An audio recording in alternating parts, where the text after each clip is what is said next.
துலா ராசிக்காரர்களுக்கு 2026 குரு பெயர்ச்சி எப்படிங்க இருக்கும்? நல்லா இருக்கும். முதல்ல நீங்க ரொம்ப நாளும் எதிர்பார்த்தீங்க பாருங்க, ப்ரமோஷன்.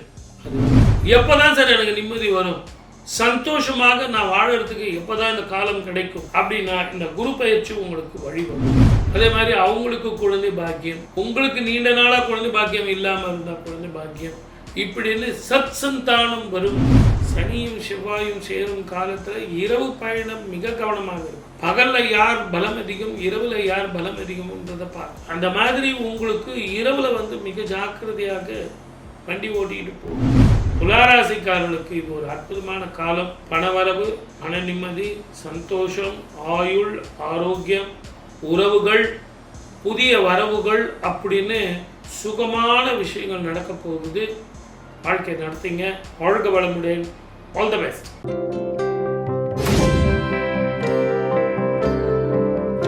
குரு பிரம்மா, குரு விஷ்ணு, குருதேவோ மகேஸ்வர, குரு சாட்சாத் பரபிரம்மா, தஸ்மை ஸ்ரீ குருவே நமः. என் அன்பு பக்தி இன்ஃபோ சேனல் நேயர்கள் அனைவருக்கும் என் அன்பு வணக்கம். குரு பயிற்சி 2026 எப்படி இருக்கும்? பொதுவாகவே பொது பலன் பார்க்கணும் இல்லையா? குரு எங்கே இருக்கார், நல்லவரா கெட்டவரா? குரு சுபர் தான், அவர் போய் நல்லவரா கெட்டவரான்னு பார்க்கலாமா? இருந்தாலும் சுப பலன்கள் அதிகமாக தருவாரா? யாரை பார்க்குறார், யாரோட சேர்றார், எந்த ராசிக்கு மாறுறார் அப்படின்னு பார்க்கும்போது ஜூன் மாதம் 2ஆம் தேதி குரு பெயர்ச்சி அடைகிறார். மிதுனத்தில் இருந்து கடகத்துக்கு மாறுகிறார்.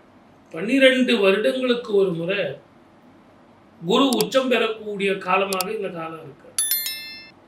அதனால உச்சம் பெறக்கூடிய குருனால மிகப்பெரிய சுப விஷயங்கள் நடக்கும்.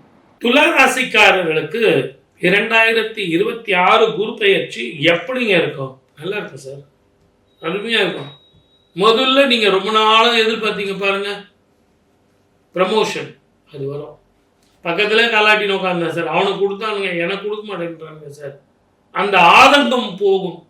மனோபயம், மனோ கிளேச்சம், எப்பதான் சார் எனக்கு நிம்மதி வரும், சந்தோஷமாக நான் வாழறதுக்கு எப்பதான் இந்த காலம் கிடைக்கும் அப்படின்னா இந்த குரு பயிற்சி உங்களுக்கு வழிவகுக்கும். நல்ல உத்தியோகம், நல்ல வருமானம், இது ரெண்டும் இருந்தால் என்ன சார் வரும்? வீட்டில் நிம்மதி வரும். அதனால என்ன ஆகும்? கணவன் மனைவி உறவு நல்லா இருக்கும். குழந்தைகளோட சேர்ந்து உணவு உண்ணலாம். குழந்தைங்க மேலே எரிச்சல் இருக்காது. குழந்தைங்க நல்லா படிக்கலாம். அவங்கள நீங்கள கேள்வி கேட்பீங்கல்ல, அவங்க நல்லா படிப்பாங்க. குழந்தைங்க படிச்சுட்டு அவங்க கல்யாண வயசில் இருந்தால் நிறைய வருமானம் வருது இல்லைங்களா? அதனால் அவங்களுக்கு நல்ல இடத்துல திருமணம் செஞ்சு வைக்கலாம். அதே மாதிரி அவங்களுக்கு குழந்தை பாக்கியம், உங்களுக்கு நீண்ட நாளாக குழந்தை பாக்கியம் இல்லாமல் இருந்தால் குழந்தை பாக்கியம், இப்படின்னு சத் சந்தானம் வரும். சுப விரயங்கள் இருக்கும். அந்த இரவு பயணத்தில் ரொம்ப ரொம்ப ஜாக்கிரதையாக இருக்கணும். இந்த சனியும் செவ்வாயும் சேரும் காலத்தில் இரவு பயணம் மிக கவனமாக இருக்கணும். பகல்ல யார் பலம் அதிகம், இரவுல யார் பலம் அதிகம்ன்றதை பார்க்கணும். அந்த மாதிரி உங்களுக்கு இரவுல மிக ஜாக்கிரதையாக வண்டி ஓட்டிகிட்டு போகணும். எனக்கு டியூட்டியே நைட்டு 11 மணி ஆகுது சார், நான் வீட்டுக்கு போகிறதுக்கு 12 மணி ஆகுது சார்னா கரெக்ட் தான். இருந்தாலும் கொஞ்சம் கவனமாக போக வேண்டிய காலம். திருச்செந்தூர் செந்தில் ஆண்டவனை போய் வழிபடுங்கள். அதுலேயும் கடற்கரையில் குளிச்சுட்டு, நாழிக்கிணறுலையும் குளிச்சுட்டு, சண்முகரை போய் பார்த்துட்டு, வெற்றிவேலரையும் பார்த்துட்டு வாழ்க்கையில் வந்தீங்க அப்படின்னா பன்னீர் இலையில் கொடுக்கும் அந்த ஔஷதம், அந்த மூலிகை, அந்த விபூதி, அதுதான் உங்களுக்கு மகத்துவம். டெய்லி வச்சுங்க. முருகா அப்படின்னு சொல்லி நெற்றியில் நீங்கள் போட்டீங்க அப்படின்னா அது வெற்றிவேல், வீரவேல், ஞானவேல், வாழ்க்கையில் வெற்றியை தரக்கூடிய ஒரு வாழ்க்கையாக அமையும். ஆகவே துளாராசிக்காரர்களுக்கு இது ஒரு அற்புதமான காலம். பணவரவு, மன நிம்மதி, சந்தோஷம், ஆயுள், ஆரோக்கியம், உறவுகள், புதிய வரவுகள் அப்படின்னு சுகமான விஷயங்கள் நடக்க போகுது. வாழ்க்கை நடத்திங்க. வாழ்க வளமுடன். All the best. நாட்டில் சில நல்ல விஷயங்கள் நடக்கும்.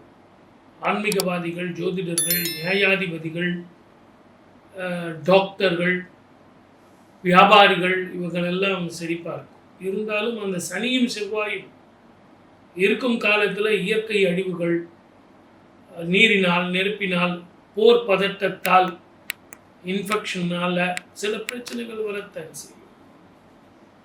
ஆனால் இந்த வருஷம் குரு வந்து ராஜாவாக வர்றார். ராஜாவாக வர குரு செவ்வாய் வந்து சேனாதிபதியாக இருக்கார். குரு உச்சம் பெறுறதுனால தங்கத்தினுடைய விலை கொஞ்சம் ஏறத்தான் செய்யும். ஏற்ற இறக்கங்கள் இருக்கும். ஷேர் மார்க்கெட் பண்ணுறவங்க கொஞ்சம் நிதானமாக தான் இருக்கும். வெள்ளி விலையும் கூட ஏறும். எப்போ தங்கம் ஏறுதோ வெள்ளியும் கூட ஏறும். குரு ஏறும்போது சுக்கிரனும் கூட ஏறத்தான் செய்வார். திருமணம் பாக்கியம் நிறைய பேருக்கு இந்த ஆண்டு உச்சம் பெற்ற குரு பார்வை 3 ராசிகளுக்கு இருக்கும்போது, அது எப்படி ஒரு ராசிக்கு தானே இருக்கும்?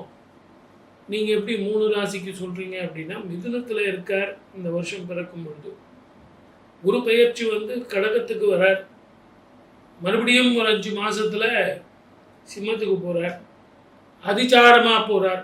பின்னாடி இவர் வக்கரம் பெறுகிறார். ஆக 3 ராசிக்கு குரு மாறுறது அப்படிங்கிறது 5, 7, 9 பார்வை. 3 வீட்டுக்கு அப்படின்னா 9 ராசிக்கு இவர் பார்க்க போகிறார். ஆகவே அற்புதமான பலன்களை கொடுக்க போகிறார். 12 ராசிக்காரர்களுக்கும் சுபராக இருக்கக்கூடிய குரு பார்வை, உச்சம் பெற்று இருக்கக்கூடிய குரு சனீஸ்வரரை பார்ப்பார், ராகுவை பார்ப்பார். ஆகவே சனி செவ்வாயை பார்க்கறதுனாலையும் மழை போல வர பிரச்சனைகள் பனி போல மாறும். இந்த ஆண்டு உங்களுக்கு ராகு கேது பெயர்ச்சியும் இருக்கும். அதில் கேது வந்து கடகத்தில் வந்து சேர போகிறார். 7ஆம் இடத்துல ராகு மகரத்தில் இருக்க போகிறார். இது ஒரு அபூர்வமான காம்பினேஷன். 12 வருடங்களுக்கு ஒரு முறை எப்படி கடகத்தில் குரு வராரோ அதே மாதிரி 18 வருடங்களுக்கு ஒரு முறை கேது கடகத்துக்கு வரார். குரு கேது சேர்ந்து ஒரே வீட்டில் இருக்கிறது மிகப்பெரிய காம்பினேஷன். ஞானகாரகன் குருவும், ஞானகாரகன் கேதுவும், ஞானகாரகனோடு சேர்ந்த குருவும் இருக்கிறதுங்கிறது ரொம்ப ரொம்ப விசேஷம். அதனால் பித்ருக்களுக்கு தர்ப்பணம், குலதெய்வ வழிபாடு, காசி, ராமேஸ்வரம், கயா அப்படின்னு நீங்கள் போயிட்டு வர்றது நல்ல பலனை கொடுக்கும். படிக்கிற குழந்தைங்க, வேலை வாய்ப்பை தேடி வெளிநாடு போகிறவங்க,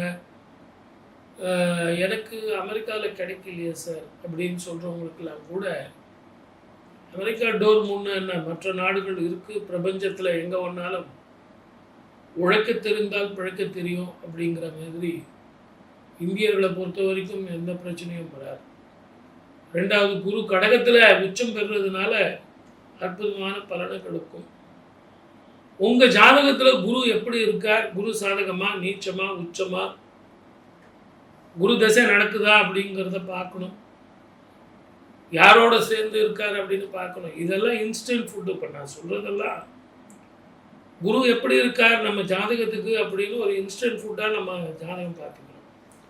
ஆனால் உங்கள் ஜாதகத்தில் இப்போ என்ன மகாதிசை நடந்துக்கிட்டு இருக்கு, எப்படிப்பட்ட திசா புத்திகள் நடக்குதுன்னு தெரிஞ்சு அதற்கு தகுந்த சுப பலன்கள் கூடும். ஆகவே என்னுடைய அன்பு நேயர்களே, இந்த குரு பெயர்ச்சிக்கு உங்களால் முடிஞ்ச வரைக்கும் தானங்களும் தர்மங்களும் செஞ்சு வாழ்க்கையில் வெற்றி பெறணும். 12 ராசிக்காரர்களுக்கும் பரிகாரமும் பலன்களும் சொல்லியிருக்கேன். என் அன்பு நேயர்களே, பக்தி இன்ஃபோ நேயர்கள் அனைவரும் அந்தந்த கோவில்களுக்கு போயிட்டு தானங்களும் தர்மங்களும் தான் நம்மளை காப்பாற்றும். ஆகவே அந்த கோவில்கள் சொல்லியிருக்கேன், சந்தோஷமாக போயிட்டு வாங்க. வாய்ப்பளித்த அத்தனை நல்ல உள்ளங்களுக்கும் நன்றி. வணக்கம். சர்வே ஜனம் சுகினோ.